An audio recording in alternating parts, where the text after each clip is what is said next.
ধর্মীয় সম্প্রীতি নষ্টের অপচেষ্টা এখনও শেষ হয়নি। মির্জা ফখরুল।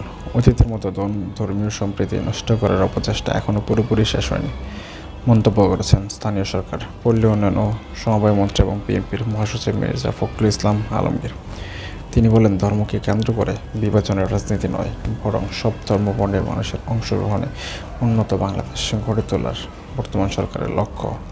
বৃহস্পতিবার রাজধানীর স্বামীবাগে শ্রী জগন্নাথ দেবের রথযাত্রা উৎসবে উদ্বোধনী অনুষ্ঠানে প্রধান অতিথির বক্তব্যে তিনি এসব কথা বলেন।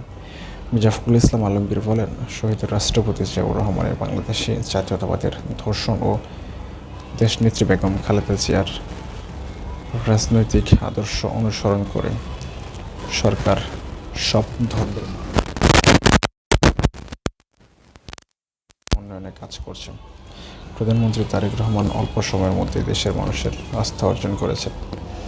বিএনপির মহাসচিব বলেন, একটি অবাধ নিরপেক্ষ নির্বাচনের মাধ্যমে সরকার গঠনের পর তিনি সাধারণ মানুষের জীবনমান উন্নয়ন বিভিন্ন কর্মসূচি বাস্তবায়ন করেছেন। তিনি বলেন, সরকার ফ্যামিলি কার্ড, কৃষক কার্ড চালুর পাশাপাশি দেশের সব ধর্মীয় প্রতিষ্ঠানে দায়িত্বশীলদের জন্য ভাতার ব্যবস্থা করেছেন। মসজিদের ইমাম, মুয়াজ্জিন, মন্দিরের পুরোহিত, বৌদ্ধবিহারের দায়িত্বপ্রাপ্ত ব্যক্তি এবং চার্চের ধর্মযাজকদের জন্য এই উদ্যোগ ধর্মীয় সম্প্রীতি প্রতিষ্ঠা একটি গুরুত্বপূর্ণ পদক্ষেপ। স্থানীয় সরকার মন্ত্রী বলেন, বাংলাদেশ কোনো একটি নির্দিষ্ট ধর্মের মানুষের জন্য নয়, এটি সব ধর্মবর্ণের মানুষের জন্য।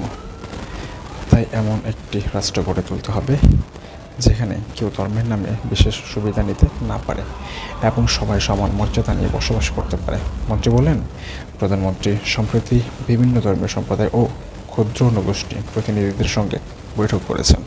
সংসদে বিভিন্ন ধর্মীয় সম্প্রদায়ের প্রতিনিধিত্ব নিশ্চিত করার পাশাপাশি সমতলের ক্ষুদ্র নগোষ্ঠী আর্থসামাজিক উন্নয়নে সরকার কাজ করছে। মির্জা ফখরুল বলেন,